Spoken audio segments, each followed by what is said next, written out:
Nous allons maintenant créer notre société. En fait, il y a deux façons de créer cette société.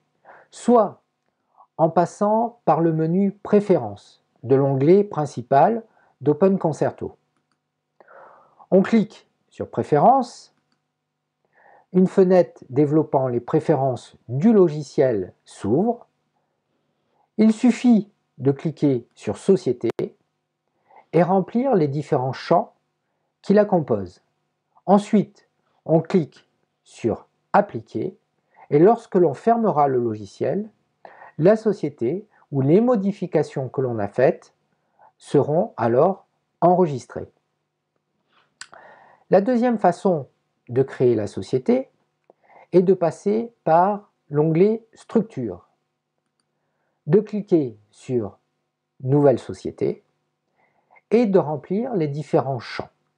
Alors, un rappel pour mes étudiants, le champ type correspond à la structure de l'entreprise, le nom est celui de la dénomination sociale, le numéro NII est celui de la TVA intracommunautaire, le numéro APE correspond à un code qui reflète l'activité principale de l'entreprise, le RCS, régime du commerce et des sociétés, correspond au greffe de tribunal où a été enregistrée l'entreprise, l'IBAN correspond au code du compte bancaire de la société, le capital est le capital de la société lors de la création, le BIC correspond au code d'identification bancaire.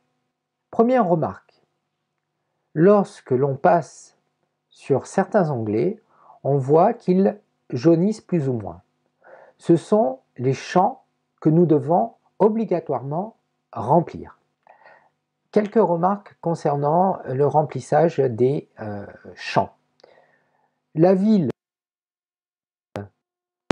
elle a tendance à clignoter en jaune, c'est parce que, en fait, dans le logiciel, il y a l'ensemble des villes françaises qui sont déjà préenregistrées.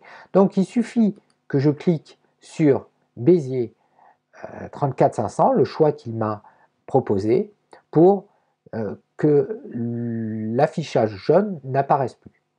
Deuxième remarque, concernant la devise.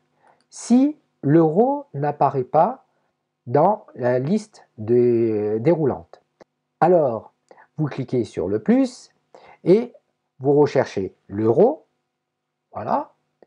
Là, on l'a trouvé de suite, mais il y a toute une base de données correspondant à des codes monnaie.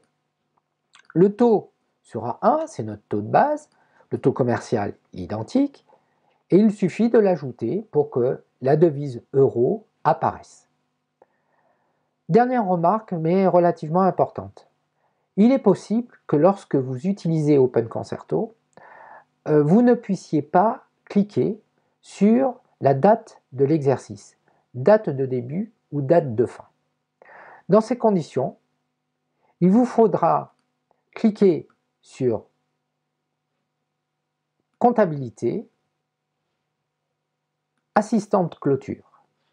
Et là, vous pourrez clôturer l'exercice précédent, même si vous n'aviez pas d'activité. C'est très important de clôturer avant l'initialisation de votre exercice. Pour ce faire, il suffira d'entrer les dates du nouvel exercice et de confirmer avoir effectué toutes les opérations nécessaires qui étaient reportées dans la fenêtre principale. On valide et l'exercice est clôturé. Nous venons donc de créer notre société. Nous avons validé le nouvel exercice en clôturant le précédent, même s'il n'existait pas. Nous allons vérifier la structure de notre société. On va dans l'onglet Structure, Liste des sociétés. Là, on voit bien apparaître notre nouvelle société. Si l'on veut modifier des informations relatives à notre nouvelle société, il suffit de cliquer sur Modifier Et là, réapparaît tous nos champs. Voilà, ça y est, la société est créée.